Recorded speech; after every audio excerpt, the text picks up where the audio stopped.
So how do we know if we've recovered? How can we test recovery? And this is not just recovery from resistance training. This is recovery from running, recovery from swimming. Up until now, I've been talking about resistance training more or less in a vacuum. I haven't even touched on the fact that many people are running and they're doing resistance training, or they're swimming and they're doing resistance training. It's not simply the case that if a given muscle is fatigued, you can just work other muscles, because even if you've beautifully isolated a muscle, let's say you have incredible abilities to isolate just your quadriceps, for instance, and you do a workout where you isolate your quadriceps, you do your 6 sets of intense work, or maybe use Palmer cooling and you're able to do 12 sets of intense work, and you're done, and that muscle group the next day is certainly not going to be recovered unless you're somebody who's extraordinary at recovery, or you're enhancing your recovery through chemical means, which we'll talk about at the end. Well, you can assess systemic recovery, meaning your nervous system and your nervous system's ability to generate force, both distributed and isolated, through 3 main tests. And fortunately, these tests are very simple, and 2 of them are essentially zero cost, require no equipment.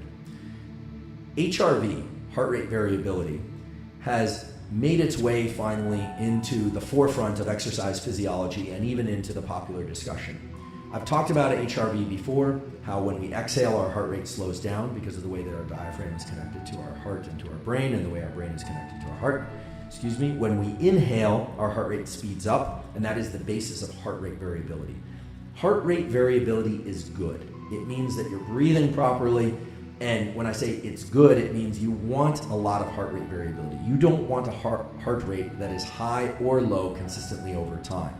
That might come as a bit of a surprise for you endurance athletes who probably are trying to accomplish your endurance work at a steady cadence and really hit that nice sweet spot where you're breathing rhythmically, your heart rate's going rhythmically, you're in that steady heart rate, and then away from exercise, you have a nice low heart rate, as they say. Well, nice low heart rate isn't necessarily always so nice. Turns out that introducing bouts of increasing your heart rate during exercise, and even through your waking day, through stressful events even, is provided they're brief, is beneficial. A good nerve to heart system benefits from being able to increase heart rate and decrease heart rate. Heart rate variability is good. So you don't want high heart rate, you don't want low heart rate all the time. But heart rate variability is difficult for a lot of people to measure. There are some devices that will allow you to do that, various watches and devices. There are more devices becoming available all the time. Hopefully soon, some that are integrated with your phone that involve no contact or anything on your body.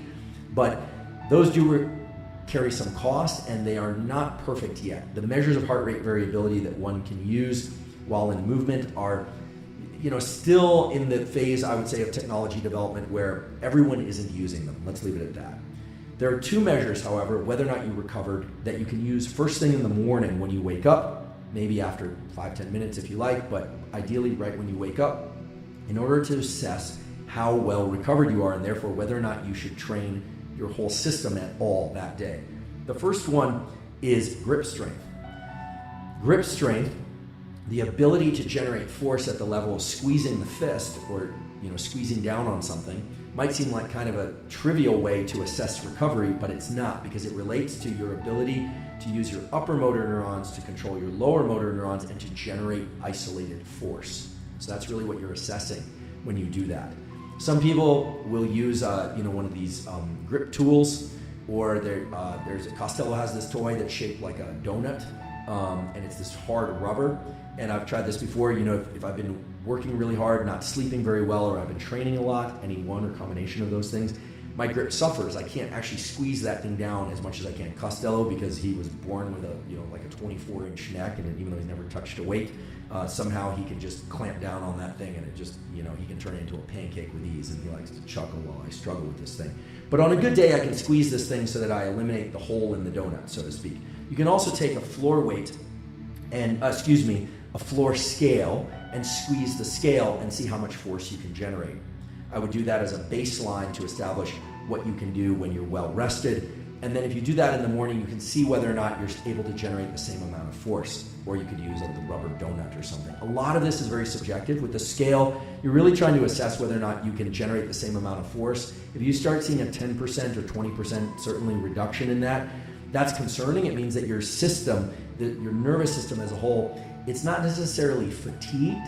It's that the pathways from nerve to muscle are still in the process of rewiring themselves in order to generate force. And you might think, well, I trained one muscle group one day. Why am I having a hard time doing this for a completely different muscle group? Doesn't make any sense. But there's something about the upper motor neuron to lower motor neuron pathway generally that allows you to use something like grip strength as a kind of a thermometer, if you will, of your ability to recover. So look for your ability to generate force in grip when you first wake up. It's not going to be as good as it is at 3 p.m. after a cup of coffee and a couple of meals, but the point isn't performance overall. The point is to assess whether or not you're getting better, worse, or the same from day to day. The other one that's really terrific and that Andy Galpin's group is using, and I'm delighted about this because it relates to something that my lab's very excited about as well, is carbon dioxide tolerance.